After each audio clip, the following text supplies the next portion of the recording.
disruptive innovation is an innovation that creates a new market and value network and eventually displaces established market-leading firms, products, and alliances.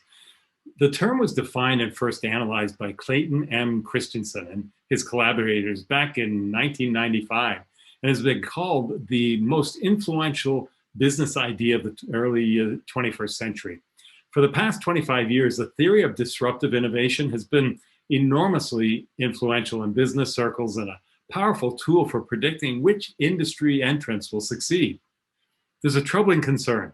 In my experience, too many people who speak of disruption haven't read a serious book or article on the subject. Frequently, they use the term loosely to invoke the concept of innovation in support of whatever it is they want to do. Many researchers, writers, and consultants use disruptive innovation to describe any situation in which an industry is shaken up and previously successful incumbents stumble. But that's much too broad a usage. So, disruption describes a process where a smaller company with fewer resources is able to successfully challenge established incumbent businesses. When mainstream customers start adopting the entrant's offerings in volume, disruption has occurred. Let's consider Uber, the much-feted transportation company who doesn't know and probably use Uber in the US and Canada. Founded in 2009, the company has enjoyed fantastic growth. It operates in hundreds of cities in I think, 80 countries, and it's still expanding. Uber has clearly transformed the taxi business in the United States, but is it disrupting the taxi business? According to the theory, the answer is no. Uber's financial and strategic achievements do not qualify the company as genuinely disruptive, although the company is almost always described that way. Here are two reasons why the label doesn't fit. First, disruptive innovations are made possible because they get started in two types of markets that the regular players overlook. Low-end footholds exist because incumbents typically try to provide their most profitable and demanding customers with ever-improving products and services, and they pay less attention to less demanding customers. In fact, incumbents' offerings often overshoot the performance requirements of the latter. This opens the door to a disruptor focused at first on providing those low-end customers with a good enough product. And second, in the case of new market footholds, disruptors create a market where none existed. Put simply, they find a way to turn non-consumers into consumers. For example, in the early days of photocopying technology, Xerox targeted large corporations and charged high prices in order to provide the performance that those customers required. But school librarians, bowling league operators, and other small customers were priced out of the market. So they made do with carbon paper and remember mimeograph machines? Yeah. Then in the late 1970s, new challengers introduced personal copiers, offering an affordable solution to individuals and small organizations. And a new market was created. From this relatively modest beginning, personal photocopier makers gradually built a major position in the mainstream photocopier market that Xerox valued. A disruptive innovation, by definition, starts from one of those two footholds, but Uber didn't originate in either one. It's difficult to claim that the company found a low-end opportunity. That would have meant that taxi service providers had overshot the needs of a material number of customers by making cabs too plentiful, too easy to use, and too clean. Neither did Uber primarily target non-consumers, people who found the existing alternative so expensive or inconvenient that they took public transit or drove themselves instead. Uber was launched in San Francisco, a well-served taxi market, and Uber's customers were generally people already in the habit of hiring rides. Uber has quite arguably been increasing total demand. That's what happens when you develop a better, less expensive solution to a widespread customer need. But disruptors start by appealing to low-end or unserved consumers, and then they migrate to the mainstream market. Uber has gone in exactly the opposite direction. building a position in the mainstream market first and subsequently appealing to historically overlooked segments. So let's review. There are different markers that distinguish true disruptive innovators.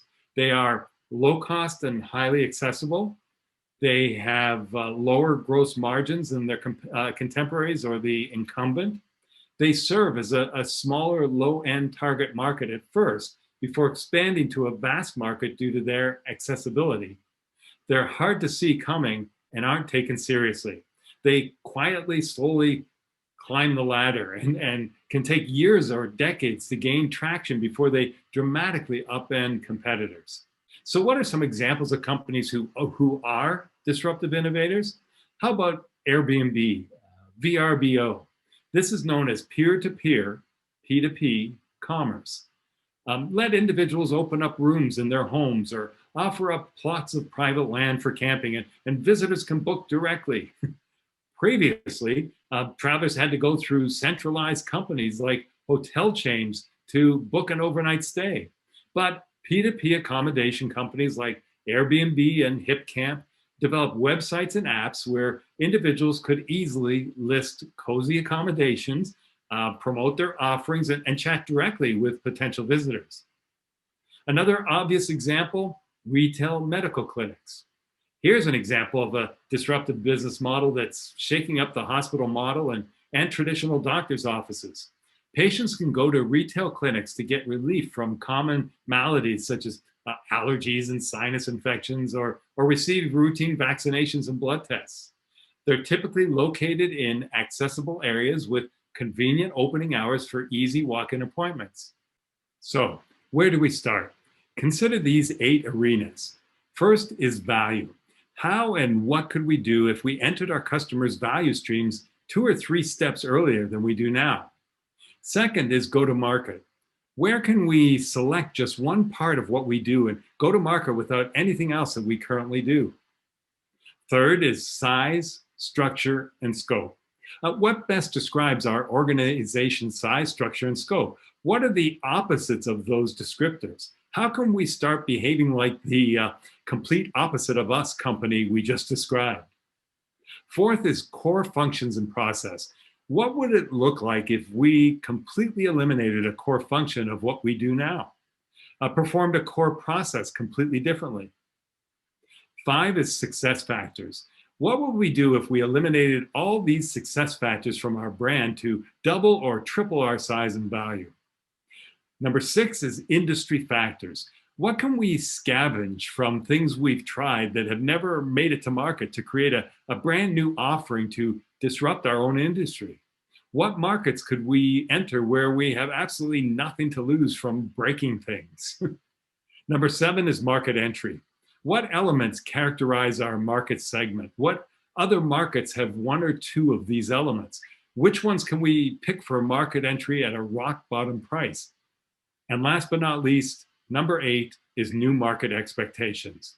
Where could we challenge expectations by introducing what we do today as a viable solution in a market where it won't look or be priced like any other alternative available right now? You know, disruption is scary, but better to be the one doing the scaring.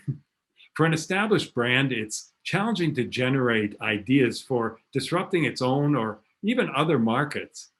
When a brand has invested a tremendous amount in a successful business model, it's scary to consider reworking what it does in radical new ways.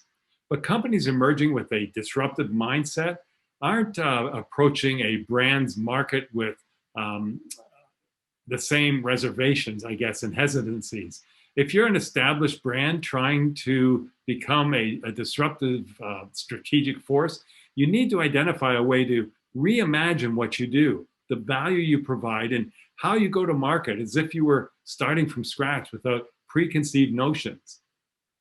Look, there are many innovations that are transformative, that are undeniable improvements on the status quo, and that decimate their competitors and become the kings and queens of their industries.